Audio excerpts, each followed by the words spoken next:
I know.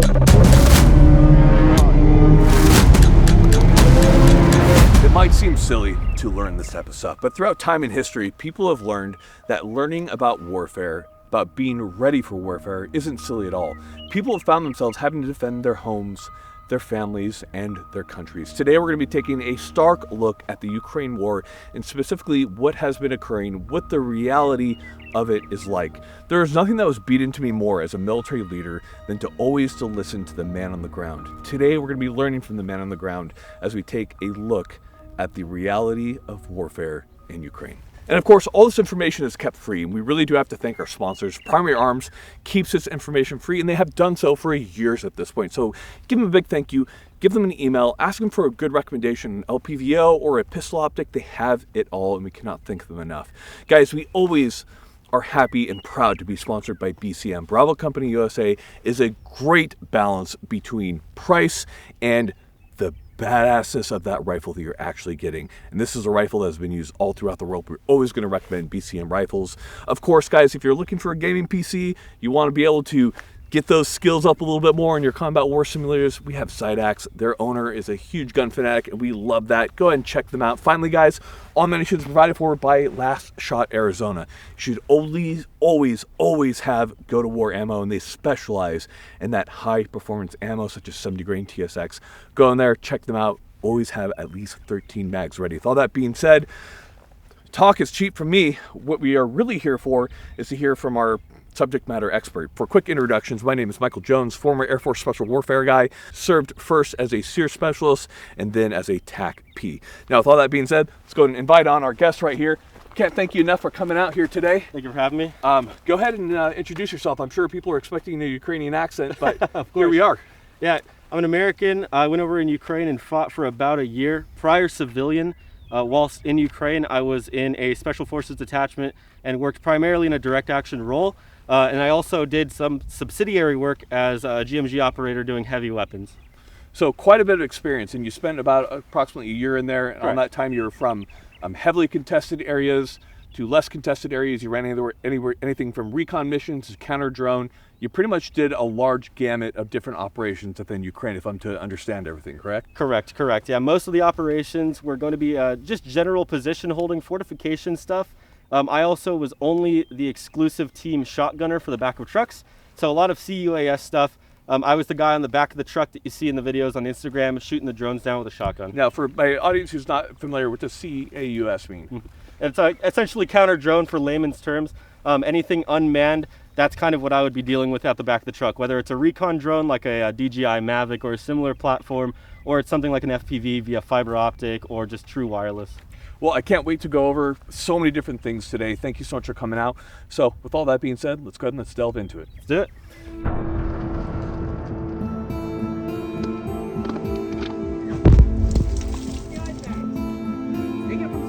What the fuck do you think I'm looking through, man?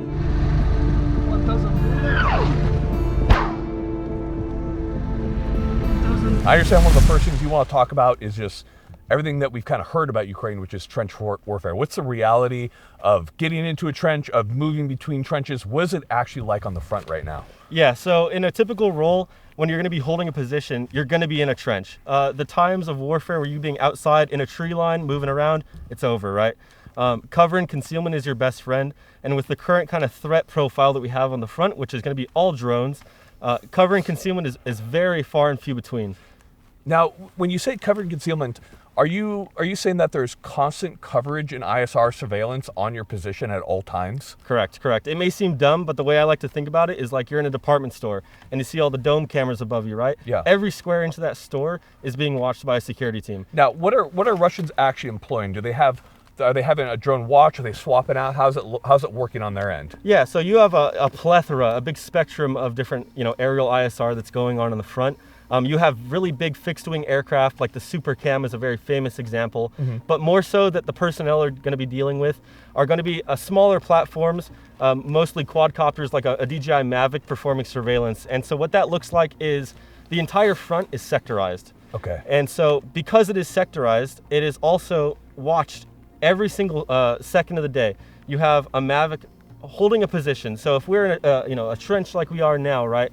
Anywhere above us there is some kind of drone, usually a Mavic, watching us. They're looking for movement. They're looking for any pixel that looks out of place on that screen. And when the flight time exhausts, which is usually about 30 to 40 minutes, another Mavic will come and replace it in that exact sector. So there is not usually a portion on the front line that is going to be outside of surveillance 24/7, 365, night or day. Now, as far as what's their standoff that they have those drones at, so they can't be, I guess, engaged by you guys to be able to keep that surveillance? Yeah, so typically they are usually always moving, either flying some kind of formation over the position that you're in, or more commonly, you're going to be surveying a tree line. So there's going to be, say, maybe a kilometer tree line, for example. It's very common, where there is 2, 3, 4 different positions. And essentially someone responsible for that sector is going to be either flying laps or doing S configurations or orbiting said positions. And so always in a state of movement is how they're going to avoid being shot down. Interesting. And they're always going to be hovering probably, I'd say, anywhere from 100 to 250 meters off of the ground.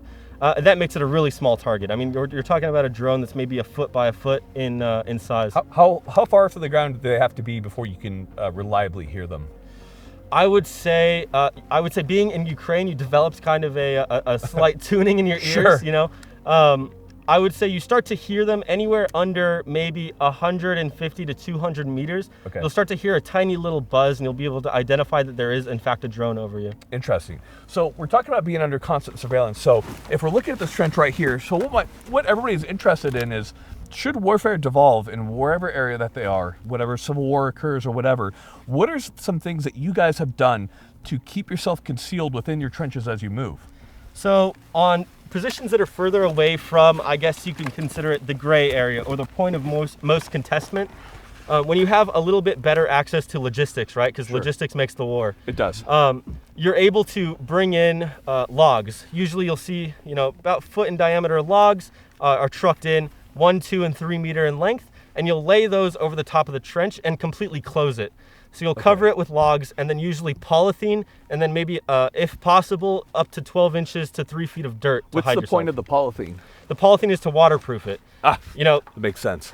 Ukraine, just like the climate we're in now, is very wet. It's very muddy, and so it's not fun to exist in these conditions, as I'm sure you know. Oh yeah. And so any kind of mediation to keep water outside of the trench is a good thing, because a trench very quickly becomes a swimming pool in the springtime when the snow melts. Now that makes sense. Now, as far as depth of the trench, I'm sure everybody's wondering. So right here, our trench is at about 4.5 feet or so. What's the typical depth of trench that you'd see in Ukraine used? We would try to dig them as deep as possible, right? The deeper, the better.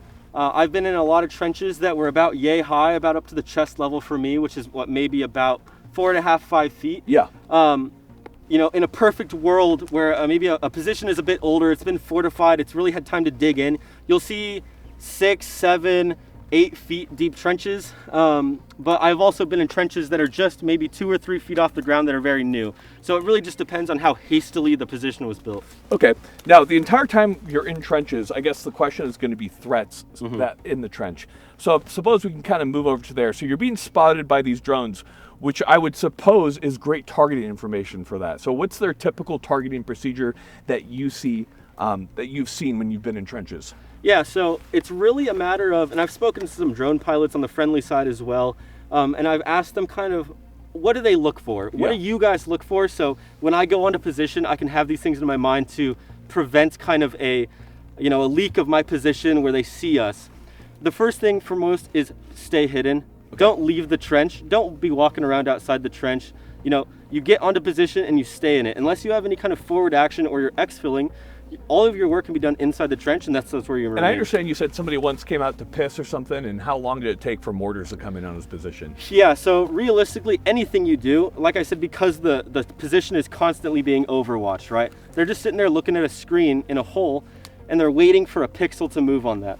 And so it really doesn't take a lot of time for them to see you. They radio a mortar or an artillery team, and within usually, I would say 45 seconds to 2 minutes, you'll start hearing incoming mortars start popping off, and you'll hear the whistles and they're coming in. 1,000 bullets.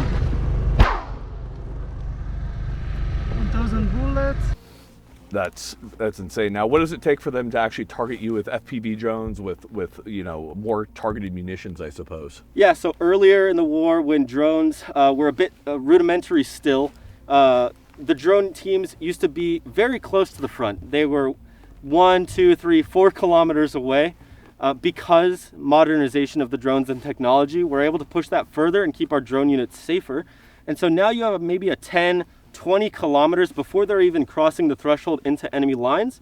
So you're seeing maybe about a 10-ish minute, give or take, response time from radio call to the drone being put out by the sapper and the pilot flying to your position. Okay, so we've gone over a lot when it comes to that. So I suppose the thing that we should really break down now is let's talk about the different types of drones that are out there that they might encounter, and the types of threats that those drones pose.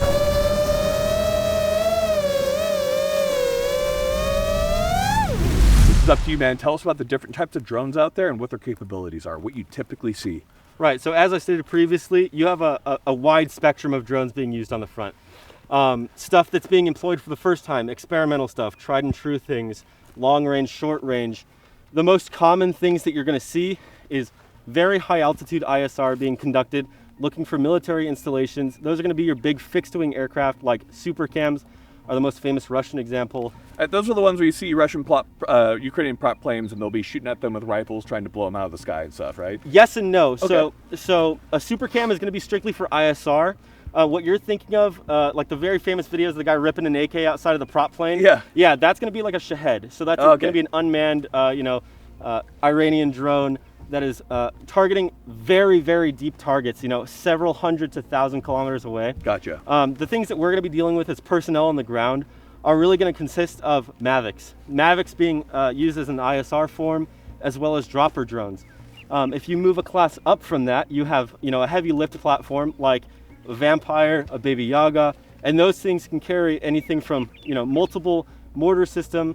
They could also carry, I've seen TM62 tank mines strapped together with a VOG taped to the bottom of it so it explodes on impact.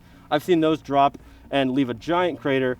And then you have FPVs, which, like I said, is a very big spectrum. Oh, yeah. You have everything from early war stuff, like 7-inch propeller with the classic, you think of a kamikaze drone. It's that 7-inch drone with the RPG warhead under it. That's what I think of. Zip tied on the bottom and just zipping around. Exactly. We haven't moved terribly far away from that. Things have just gotten a bit bigger. So now you're starting to see really common 10-inch, 12-inch, and even upwards of that with big, big payloads. And the reason they're doing that is the bigger the propeller, the more efficient the drone, the longer it can fly. And the more time that they have to get onto target. So because of that, you can push the team back further, keep them safer.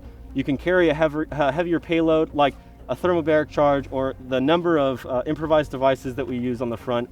Other than that, key differences now in the last couple of years is going to be thermal fiber optic. So with fiber optic, of course, it renders electronic warfare moot. Yeah, so we've been seeing a lot of that. So let's explain it a little bit to our audience. So our typical drones are running off of, they're using a signal. What's the typical signal range of a drone that it's operating off of? I can't even think of it off the top of my head. Yeah, so in the consumer world, right, when this is very rudimentary, EW really wasn't a thing yet in the early war, we used consumer products. Yeah. So everything was flying on a control frequency of about 2.4 gigahertz, and your video link was connected via 5.8 gigahertz. Okay. With the implementation of EW, we have now electronic warfare to be able to jam that. Exactly, jammers, for lack of a better term. Because of that, we've had to migrate around with frequencies. So you have to think, the higher the frequency, the shorter the wave, right? Yep, so less penetration. If you want more penetration, more range, you're going to drop frequency. So now you're seeing control frequencies get into the megahertz side of things. So you're going all the way from 2.4, I've seen 1.2 gigahertz, 900 megahertz, and we're pushing it as low as possible. And same with video, we fluctuated around. And of course, there's a million different video systems being used, whether it's digital systems, whether it's analog systems. So video fluctuates, but most commonly, you're going to see control frequencies try and get lower and lower and lower for more range, more penetration, and trying to avoid the circumstances of electronic warfare. Sure, and so that's where the fiber optics. Essentially, you have a giant spool attached to these drones that's uncoiling a fiber optic line as it flies. Now, I understand there are some limitations to the drones due to that. Is that correct? Yes. So fiber optic, it's kind of it's kind of a double-edged sword, right? So you have a drone that is now hardwired to the user, to the end user. So the pilot has a ground station with the fiber optic plugged in, and it's direct to their goggles or direct to a computer monitor where they're watching the footage from the drone. And so the issue with that is, however, it is hardwired. It makes the drone heavier because of a big spool of fiber optic cable. Because of that, multiple things happen. The drone is bigger, it's a bigger target. Also, it has to fly slower. Just because of the fact of the fiber optic cable, it's about the thickness of your hair, of one single hair. And so it's very fragile. And so if anything is to rip, pull apart, stretch, or damage that fiber optic cable in any way, it's a complete loss of signal. You lose control signal, you lose video signal, the drone is gone. It'll kind of just linger off and explode in the distance. And so you can't fly very fast because how does a drone fly? Big spinning propellers. Yep. And that is, a very big kryptonite to the tiny little hair-like substance that a fiber optic cable is. So I'd imagine if they dropped altitude really quick or maneuvered really hard, it'd be very easy for those blades to catch the fiber optic line and sever that guy. Exactly. So they're very limited to flight speed. Okay, so we've talked about some of the different drones, from the Mavics dropping to the FPVs to the fiber optics. So we talk about some counter drone procedures that you've done in the trench and how we can counter that. Like, is there any way to counter it? Camouflage is probably going to be your biggest thing, right? Okay. Is not being seen. The biggest way to avoid any kind of threat is not being detected in the first place. Agreed. So the most important thing you could do is remember CNC, cover and concealment. It's taught all across the board in every other military in the world as being a massive priority. And drones, it has only become more of a priority because, like I said, everything is under surveillance constantly. If you can avoid detection, you've already won most of the battle. And so really, you're going to be seeing things like leaf suits being worn, full ghillie suits, even for guys just running logistical routes and moving around the tree line. I always, even if I wasn't going to do any forward movement, say I was going back 2 kilometers through my tree line to pick up ammunition and bring it forward to the position, get a Starlink, whatever, I'm still putting a leaf suit on and trying to minimize my signature to any kind of drone. Do you have that leaf suit that you use with you? I do, actually. We have to toss it on. Let's go take a look at it.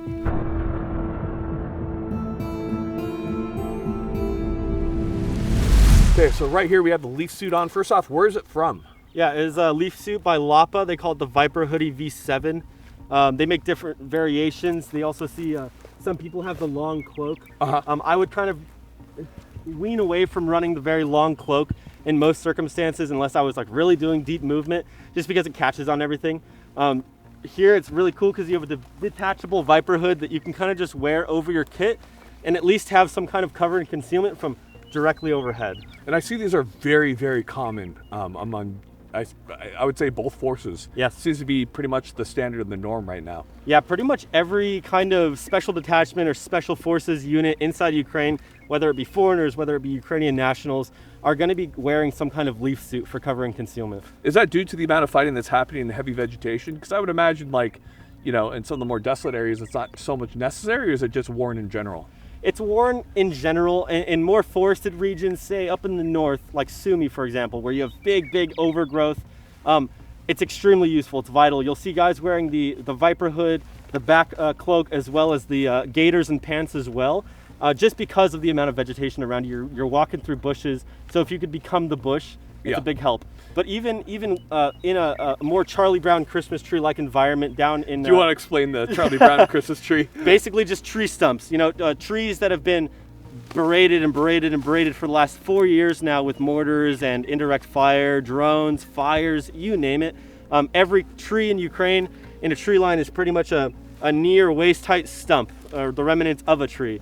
And we would still use something like this, just this, no gaiters, no cloak or anything, just to provide some kind of additional, cover and concealment against a drone, just something to break up your silhouette. And that's the biggest thing against a drone, is breaking your silhouette up and not looking like a human. And I know a lot of people are quick to point out that, like, thermal technology is obviously very good at seeing the human heat, but even still, field craft is very important, and the more clothing that you do have on, the more standoff you have between clothing, definitely helps us heat signature it well. It's not like a human being is the only hot thing on the ground. Rocks, trees, everything also has heat. Being able to break up your signature is incredibly important. So pretty much, would you say whenever you exited the trench, you'd have something like this on? I would try to, yes, Yeah. as much as possible. You know, they're extremely lightweight. They don't add too much to, you know, cumbrance to yourself. You can still move freely in them. They're very breathable. They're a mesh fabric underneath the leaves, so you're not really taking any loss by wearing one. It's something that's just, you should do it. If you're leaving the trench or outside operating, you should have it on.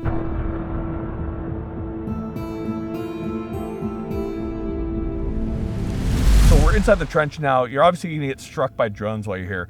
What are some just tips, tricks, things that you've learned from your time? Yeah, I can't say it enough, covering concealment. And probably the second biggest thing is, you know, it's not a shock that war is loud. And so most people are going to default to thinking they're going to have to wear ear pro, whether it's a pair of op scores, a pair of peltors, whatever. The fact of the matter is nobody really wears ear protection when they're operating on the front. Maybe under extreme circumstances, if you're a machine gunner or you're operating a GMG or you're a mortarman, I understand. But most guys that are doing any kind of forward work close to zero line are going to have their ear protection off. Interesting. Why is that? The reason is modern hearing protection, at least the stuff that we can use, is not great at picking up the frequency that drones emit. So where your ears are finer tuned for a higher pitch frequency, active hearing protection is trying to drum out that noise. And so there's a big detection difference between whether you have ear pro on or not. And that's probably the main reason, is being able to detect drones. So when you would hear a drone, when you were told the drone was coming in, what was their standard procedure that you guys would do in the trench? Yeah. If you're able to speak to it. Of course. If you are, I mean, there's a plethora of SOPs, but if you are, say, in a very, you know, crappy, no offense, trench like you have here. Oh, this is a crappy trench, I agree. It's very open, you know, you don't have a blindage. You know, all you can really do is try and identify where the drone is. So if we have a drone flying exactly that direction at us, you know, I'm gonna try and find a wall that is against the drone and try and reduce my signature as much as possible. Gotcha. You know, if you do have the luxury of having any kind of cover, a blindage, you have overhead covering in your trenches, or even an open part of your trench that has some vegetation growing it, you're gonna look for overhead cover, and that's probably the biggest thing that you need in Ukraine when it comes to cover and concealment is overhead, because that's where your threat is from drones. Now, you were telling me earlier about you'd often put camo netting up, but you said that there's a very interesting counter to that was being used. Yeah, so I've been in a good amount of trenches where they're resupplied with big camo tarps, and you know, whether they're homemade from like NGO organizations or they're, you know, off-the-shelf camo netting, they get hung up, and within 24 hours the camo net's gone. And the reason is most of these camo nets are some kind of synthetic plastic material, and once they catch fire, they go. It's just like a wildfire. They burn super fast. I've seen Russian drones being used in a position that I was in, burning camo net with FPVs specifically made with big 1 liter water bottles underneath filled with gasoline. So essentially they impact your trench, and it flings fire everywhere, and it burns off all your cover and concealment. Interesting. I think you know, I would say maybe about 2 years ago, we saw a lot of those videos where they'd take those thermobaric grenades and they point them down. Was that the reason for doing that as well, is to burn out like cover concealment, vegetation, etc.? Yeah. I've had experience with, you know, thermite being used as well. It's very good against, you know, the biggest piece of armor of a trench, which is going to be logs, right? Yeah. So I've seen a lot of FPVs say you have a very well built blindage, which is, you know, a 2 meter deep hole. Over the hole is, you know, big logs. But over the logs, what we do to cover them, to hide them, to cover and conceal them, is backfill it with dirt. Yeah. So it just looks like there's level, and you'll even throw grass and foliage over it. Yeah, so it just naturalize the terrain. Exactly. So what? Sear days. so what teams will do, actually, it's very smart, is they will hit the tops of these blindages once they identify them with standard explosive drones to blow away the dirt and expose the wood. And once they expose the wood, they send a drone with thermite on it. They drop the thermite right on the wood. It burns straight through it like it's paper. War is hell. It is hell. So we've talked a lot about trenches, dealing with the drones. I think the big question everybody wants to know is, at some point or another, you're gonna have to go, you have to recon, you're gonna have to get ammunition. Can we talk about leaving the trench, movement techniques, and what you've seen?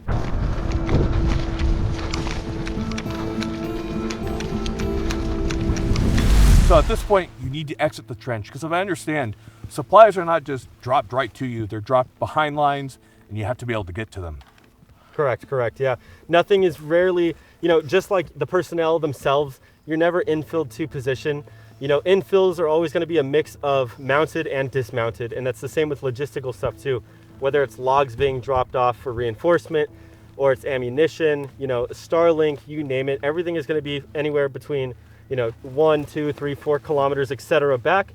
You're going to have to leave your trench system and go fetch it and bring it back. If I'm not mistaken, the first time you infilled in, you had a pretty stark reminder of what the war was like the very first experience. If you're able to share that. Yeah. It wasn't necessarily my first infill, but it was my first infill in a new AO, an AO that was much more complicated and harsh than the previous AO that I worked in.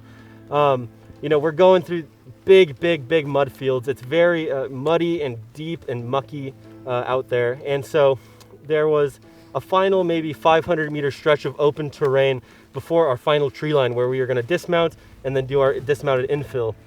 And as we're steaming through out of this tree line and now into this open field, there's a few specks out in the distance kind of moving around, running around like ants.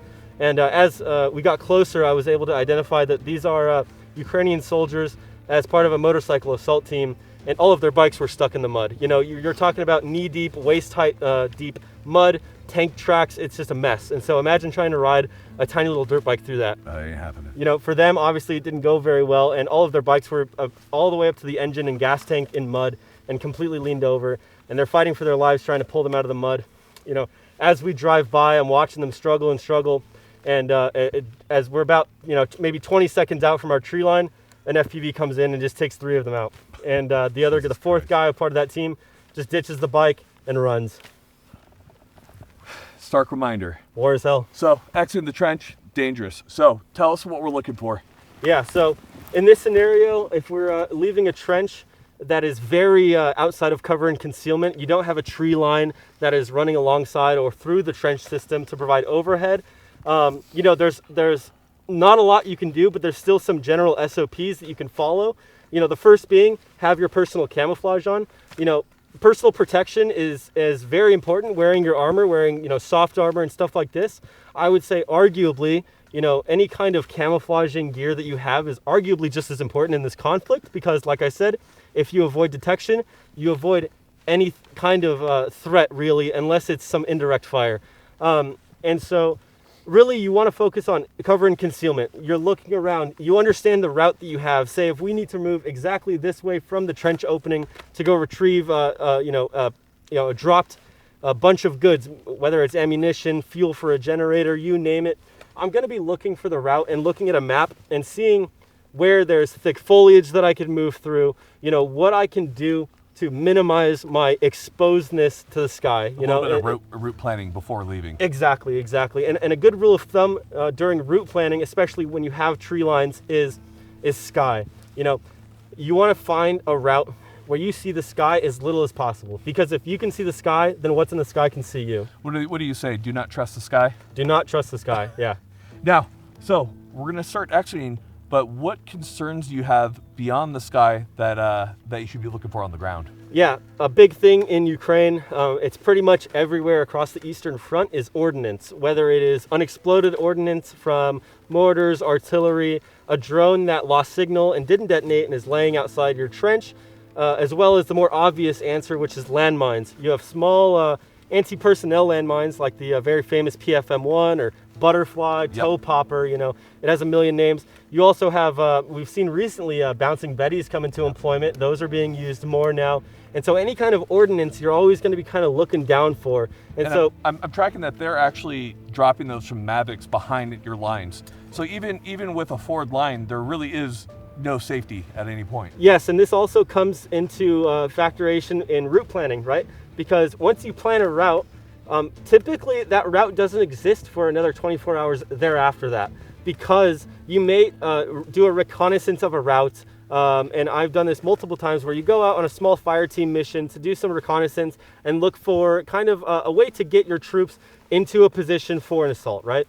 And so you spend all this time going out onto position, taking a risk, going through this minefield, going through this aerial threat, And you hear back 2 days later that after you have been detected moving through that sector, Russian mines, whether it be Russian drones, whether it be Mavics carrying butterfly mines, whether it be heavy dropper drones like the Baby Yaga or Vampire style drones, big multi-rotor drones carrying a big plethora of butterfly mines spreading up to 100 at a time over an AO.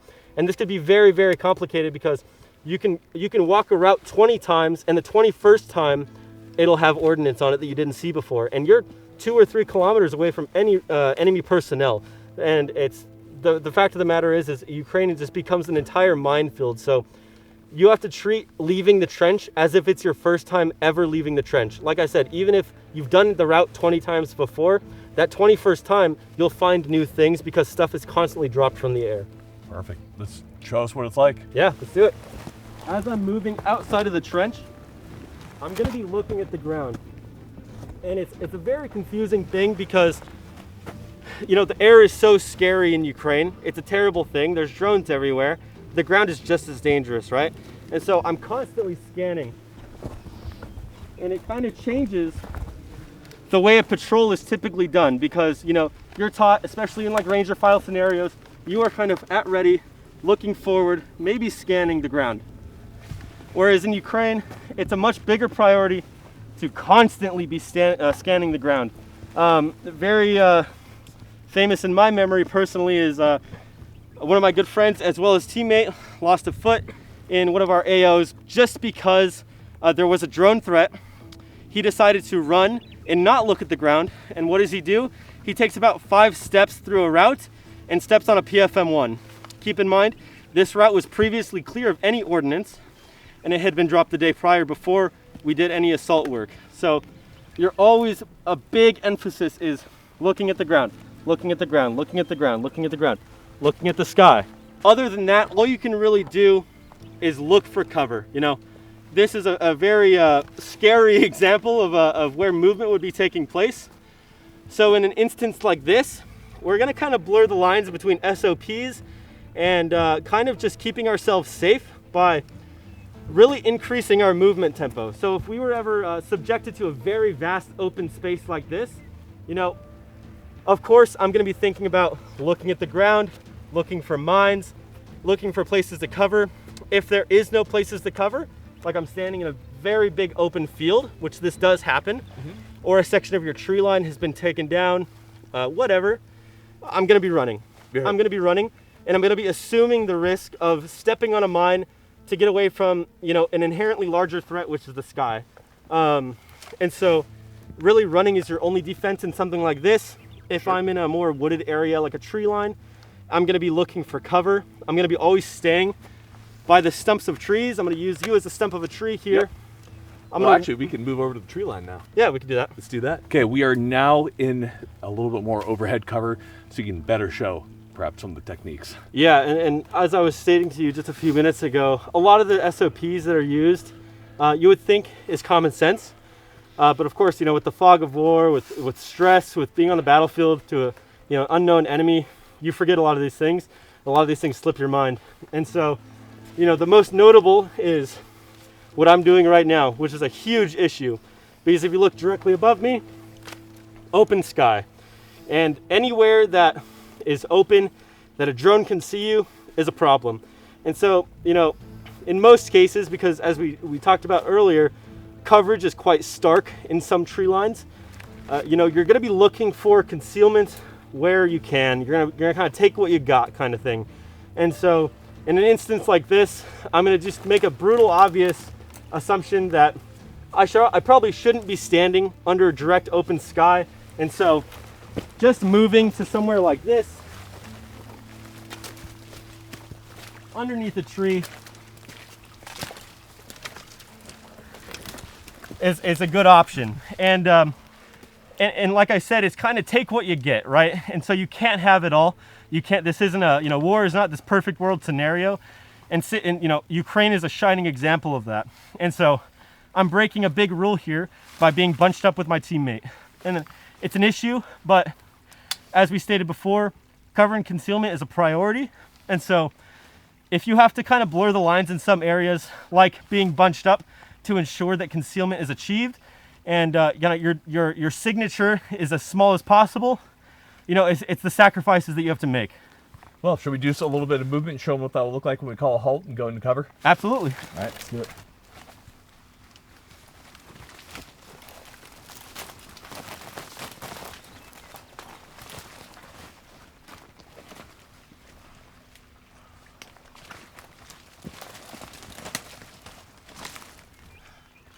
Drone.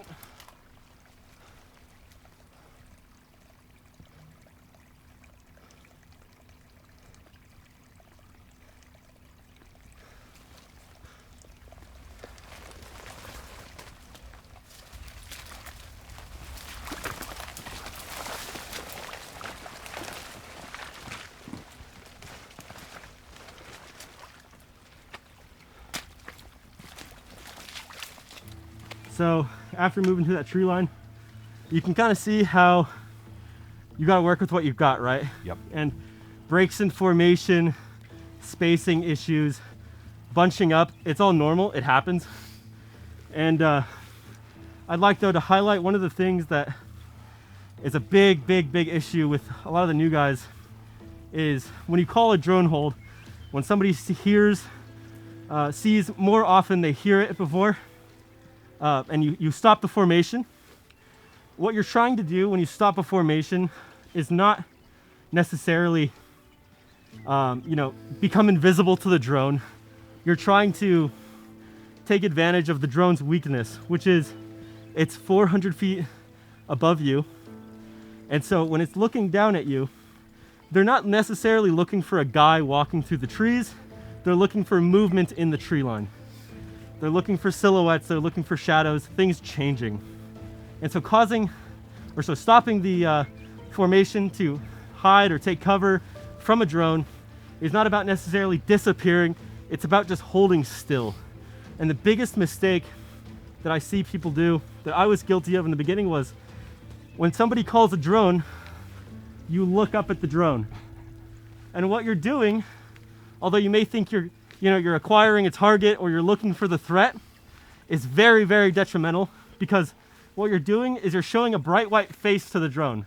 In a bunch of foliage and things that's green, brown, you're looking up and there's a big set of white eyes looking up at the drone. It's very easy to see.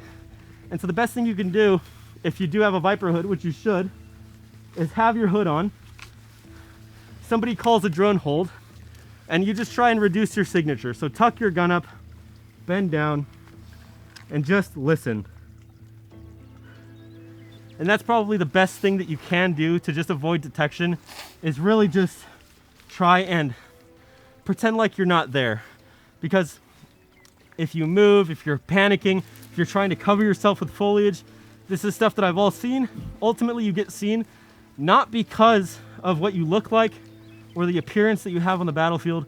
It's because of the movement that of your signature. You're moving around, you're causing shadows to change, and that's what gets you seen. So the biggest thing being, don't look up at the drone, just remain still, hold until further instruction is given. Most likely your team leader, or whoever's leading your patrol, or the person that spotted the drone in the beginning will remain looking at the drone, spotting the drone, and that means nobody else in the formation has to do the same thing.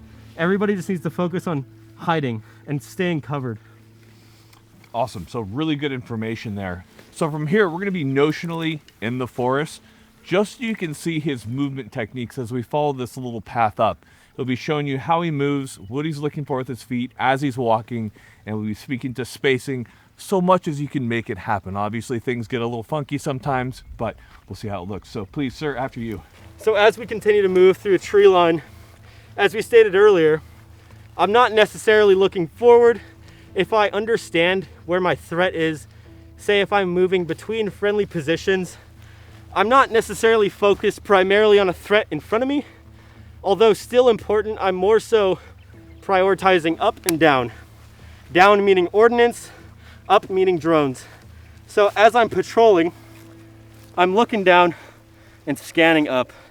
Looking down, scanning up. And a very important thing to do when moving through any kind of environment is periodically taking a break, holding your squadron, holding your patrol, taking your ear protection off, and listening. Stop, look, listen, smell. Exactly. I mean, SILS is ever important, especially in an environment where you hear a lot of leaves crunching, sticks breaking, people talking behind you. You forget that tiny little buzz of a drone hovering above you. And so it's been many times first-handed where I've stopped, taken a look at my patrol, looked back, take my ear pro off, and sure enough, there is a tiny little buzz coming from the sky. And you look, and sure enough, there's like a Mavic sitting a few hundred meters away, just watching you. And you get up, you begin to move again, and what does it do? It just slides over. There's a Mavic over there. You can hear it. Like 300-400 meters that way somewhere. Just hovering. It's probably watching us. It's one of those things, it's not a if, it's when. Like I said, the battlefield is so plagued with surveillance and aerial ISR that there is really no way out. You will get seen, you will get attacked via kamikaze or FPV drones, you will get dropped on via drone droppers, and you will be watched. For sure, 100% you will be watched at some point during your operation. The first thing you're gonna do, once you acknowledge the drone, you never panic.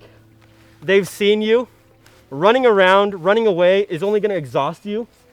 And so what you really need to do is focus, understand that there is some kind of threat. And whether you don't know what this threat is, which can be panic inducing, it could be confusing because you don't know whether this drone pilot is on the phone with a mortar team, on the phone with an FPV team, or if there's actually no active heavy weapons or artillery or anything, and they're simply performing ISR.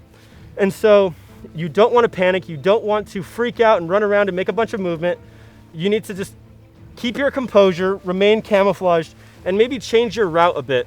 So I see that I'm kind of in the open here. I can maybe stand up. I'm gonna keep my patrol held. I'm gonna look for a new route. Once I identify something, formally bring them up and begin movement again. And what you're gonna try and do is look and find the best spot to possibly get away from this drone, because you have to keep in mind that the drone sees you now, it knows the direction that you're moving, it's gonna be there. It's not gonna go away unless you can shoot it down, it's not gonna go away. So the biggest thing to keep in mind is these ISR drones like DJI Mavics, they can fly for roughly 20 to 40 minutes. And you're gonna be on the shorter side of that because they've already commuted the 10 kilometers, 5 kilometers to the front line. And so you have to think in your head, okay, I understand this drone can probably only stay airborne for maybe another 20, 30 minutes. So my job for the next 20 and 30 minutes until that drone goes away, and you will see them fly away, you'll hear them leave, is I need to prioritize moving to a place where it just makes it hard for the drone to see me. And so moving into a terrain like this, down here, you can see how I stick out against the background. You know, I look like a soldier, but if I move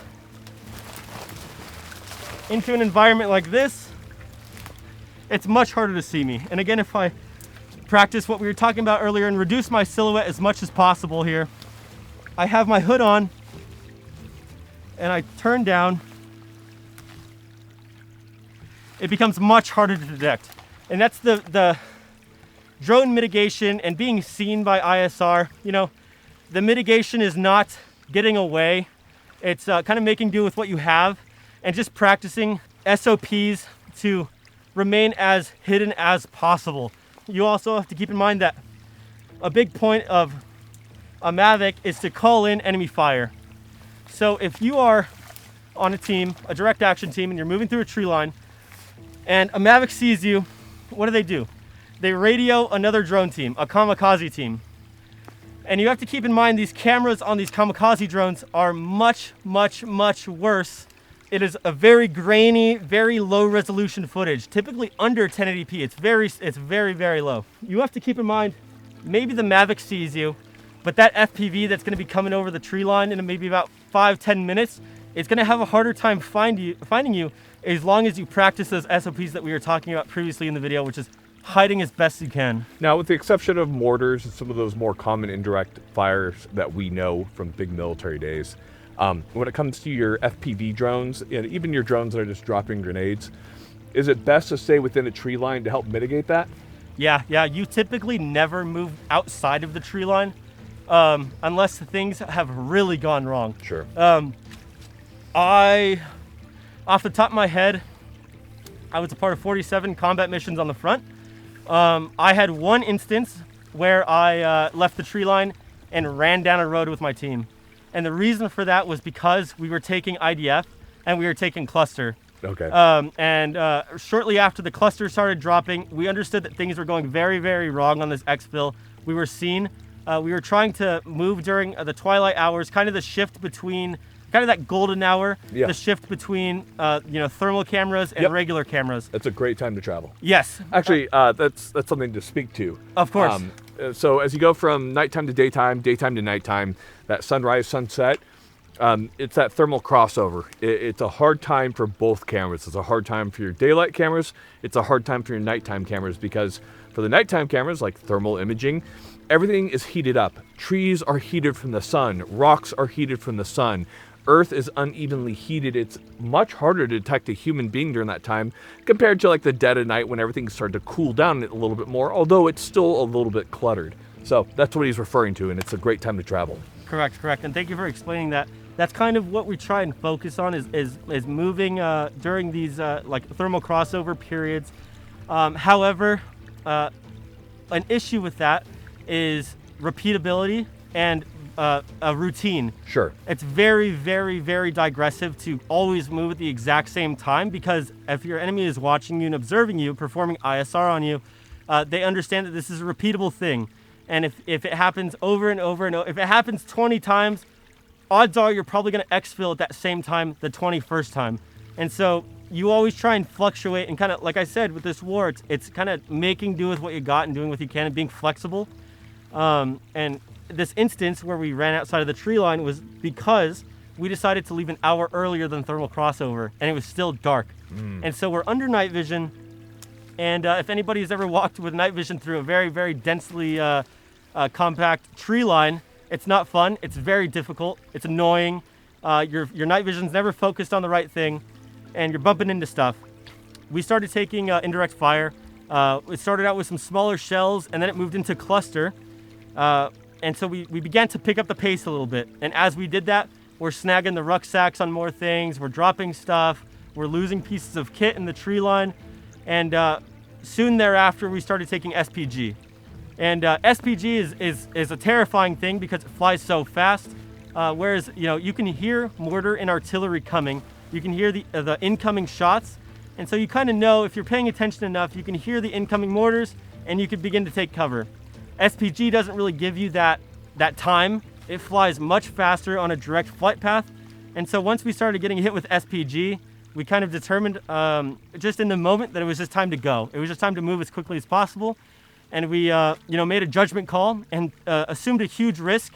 We left the tree line and ran down the road as fast as possible. And like I said earlier, you're going to have to kind of, just like bunching up with Mike here and when we're trying to hide from a drone, you're going to have to compromise a lot of your SOPs and kind of blur the lines between them and find middle ground. Because in that instance where I'm running full speed from SPG fire, I'm not focused on ordnance on the floor. I'm not focused on there's a thermal FPV above me. I'm just running and trying to get out of there. Absolutely. It's definitely a very complex environment. So I suppose one of my last questions were, if we get into the tree line right up here, can you show us general things that you would do were you being targeted by an FPV or say a fiber optic drone? Maybe speak to that a bit. Absolutely. Let's I'll do come it. back out of the tree line here. You've been targeted by FPVs. You're already in the forest. What is your go-to as far as mitigating that, making sure that they either can't get to you or to protect yourself more? Right. So you've kind of found yourself up Schitt's Creek, right? You have been detected. And now you've been not only detected via ISR, you've been detected via an attack drone, a strike drone, an FPV, or even a dropper. And so it's kind of it's a series of hard questions you have to ask yourself. Is it escapable? And the only real way that you can answer is if it's escapable is if you have a visual of the drone, if you see what kind of drone it is, or you can hear, because you can hear the subtle differences between like a kamikaze and a Mavic. Yep. And with a kamikaze, you have very little time to react. With a Mavic, say if a Mavic hovers, 30, 40 meters above us and drops a grenade, unless it's a VOG, which is not as common anymore. If it's a standard, tongue-released grenade, you're going to hear that fuse pop. Okay. And so once you hear the fuse pop, you figure you have 3.5 seconds to leave wherever you're standing and try and find some kind of shelter. When it comes to a dropper, the best thing you could do, like I said, counterintuitive SOPs, is if you can determine it's a dropper, keeping an eye on it and understanding where it is, because you could see the drop happen, and you understand where it's falling, and you could run the other direction or try and seek shelter the best you can. When it comes to something that's faster moving, like a FPV, it's a hard thing to deal with. Sure. It's a very hard thing to deal with. I think we're all familiar with the kind of force multiplication that a drone has against a standard member of infantry. And so really the questions that I ask myself are not, how do I eliminate this threat, or how do I completely get away from this threat? It's, how can I give myself the best chance of survival against a superior firepower? And so I'm going to adjust my vision here and start looking for things like tree trunks, rocks, natural formations that you can, kind of hide behind, just like earlier in the trench where we kind of took cover behind that berm, the wall of the trench. It's the same kind of logic.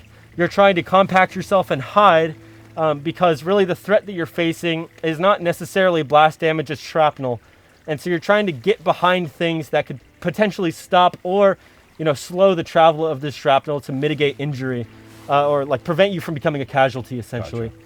And so I'm going to be looking for things like tree trunks or thick vegetation like we have here, or a rock, or even something like getting behind down in this forest here that's really tight and has a lot of hanging sticks. Sure. To try and get as far away from a potential blast, because I can think that an FPV is here. It can easily fit through the gap that we're talking about here to the sky. Oh, yeah. Maybe it's going to have a hard time getting through this tiny little, a circle of trees that we have around here. And so, something like this, as small, as insignificant as it is, this single thing can save your life against the drone. Sure. And so thinking about the terrain and just understanding that, you're kind of in a bad position and you just need to think about minimizing and reducing risk. And, kind of going back to cover and concealment, it's getting concealment, it's getting cover, it's wedging yourself into a tiny little nook and cranny of a tree. It's something of the sorts.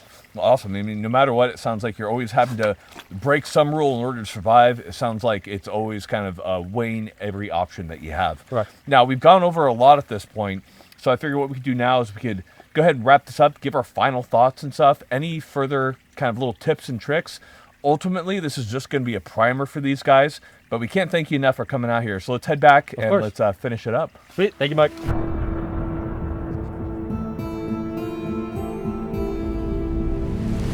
So we've gotten here to the end. We've gone over a lot of information. It's been a huge information dump, a lot of videos, etc. So here at the end, is there any general information that you'd like to give to people? Any final tips and tricks before we kind of finish things out? Yeah, definitely. It's kind of, you can see a theme during this video is modularity and not being stuck in your ways.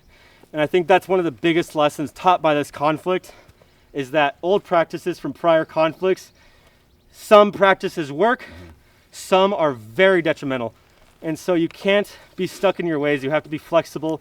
Cover and concealment, first and foremost, above pretty much everything else, is going to be your main priority. And just staying alert. Little tidbits like removing ear pro, practicing sills, stuff like this is the stuff that's going to save your life.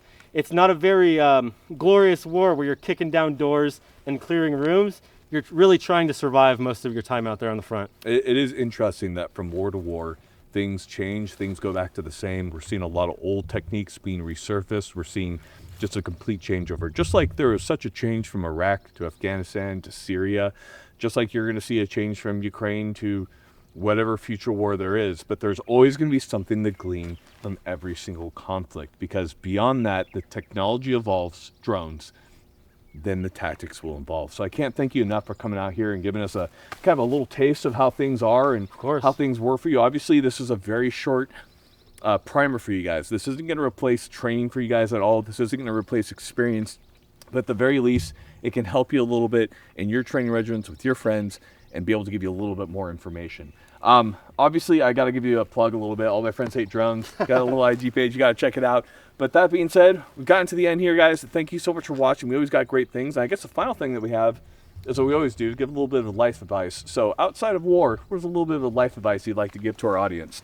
You know, we'll use this outside of dad advice. we'll use this outside of war and also inside war as well, just like we talked about in this video, is, you know, always be able to be flexible. You know, never be stuck in your ways, because, you know, failure to assimilate, failure to, you know, acclimate to any kind of environment is going to be a failure, whether that's in your personal life, whether that's working, whether you're a guy behind an office, behind a desk at an office job, or you're on the front trying to survive drones.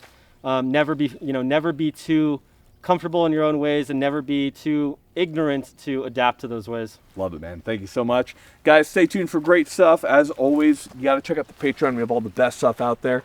And if you're looking for a little bit of lighter fare, we do play some fun video games, so you don't have to focus on all the doom and gloom of being struck by a drone and blown up. And we'll have a good time, guys. Thank you so much for watching. Tons more great things coming. Talk to you later.